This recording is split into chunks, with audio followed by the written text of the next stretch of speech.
जय श्री कृष्ण, जय माताजी, जय द्वारकाधीश। આપણે 5 નાકાનો બાવળિયાનો પેજ બનાવવાનો છે।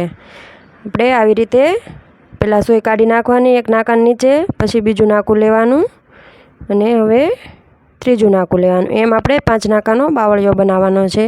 આ પેજ બ્લાઉઝમાં, ડ્રેસમાં, હોલ પીસમાં, બધામાં, સાડીમાં, બધામાં તમે કરી શકો 5 નાકાનો બાવળિયો। આવી રીતે હવે બાંધવાનો છે। પહેલાં નાકામાં સોય નાખી અને પહેલાં દોરાને નીચેથી કાઢી બીજા નાકામાં નાખવાની। એમ બધા નાકા બાંધતા જવાના છે। આપણે 4 ખાનાનો 3 નાકાનો આપણે જો ખાનું બનાવી એવી રીતના જ આ પણ બનાવવાનો છે 5 ખાનાનો બાવળિયો। આવી રીતે 5 ખાનામાં હાલી અને છેલ્લે જ્યાં સોય આપણે પહેલેથી નાખી ત્યાં કાઢી લેવાની, એટલે આખું રાઉન્ડ પૂરું થઈ જાય 5 નાકાનું। આવી રીતે આપણે બધા 5 નાકાના ફૂલ બનાવ્યા છે એ બધા લઈ લેવાના છે। આખો આપણો પેજ તૈયાર થઈ જશે 5 નાકાનો। અને આપણે આ જે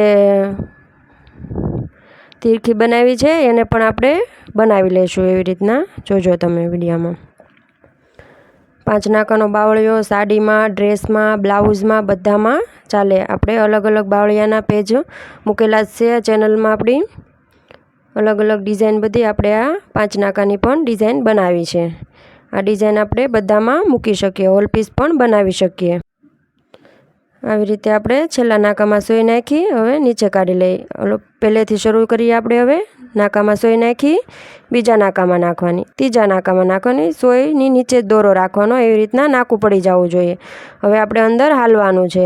નાકાની પહેલાં દોરાની નીચેથી સોય કાઢી હવે નાકામાં નાખવાની છે, પછી પાછી પહેલાં દોરાની નીચેથી, એમ બધા નાકામાં નાખતી જવાની અને પહેલાં દોરાની નીચે પછી છેલ્લે કાઢી નાખવાની। આવી રીતે પહેલાં સોય નાખી આવી રીતે આખો બાંધી લેવાનો છે અને પછી અંદર હાલવાનું છે। આવી રીતે સોય નાખી પહેલાં નાકામાં બીજા નાકામાં, એવી રીતના બધા નાકા લેતા જવાના છે। આવી રીતે આખો બાંધી લેવાનું છે ફૂલ। આપણે બધા ફૂલ પૂરા થઈ ગયા છે। હવે આવી રીતે બધા ફૂલ થઈ જશે। હવે આપણે આ કરવાનું છે, પહેલાં સોય કાઢી પછી આપણે આવી રીતે કરી નીચે કાઢી લેવાની, નીચે સોય કાઢી લેવાની। હવે બીજો ટાંકો લેવાનો, આ બાજુ સોય નાખી આ બાજુ નાખવાની અને વચ્ચે સોય કાઢીને બની જાય આખી તીરખી। આવી રીતે પોલા ટાંકાની જેમ આપણે વચ્ચે સોય કાઢી નાખવાની, એટલે આખું બંધાઈ જાય। આવી રીતે આપણે બધું તૈયાર થઈ જશે। આમ સોય કાઢી નાખવાની, એકવાર નીચે કાઢવાની, બે બાજુ કાઢવાની। આવી રીતે આપણો આખો પેજ તૈયાર થઈ જશે। જો નીચે સોય કાઢી આખો પેજ તૈયાર થઈ જશે। જય શ્રી કૃષ્ણ, જય માતાજી, જય દ્વારકાધીશ।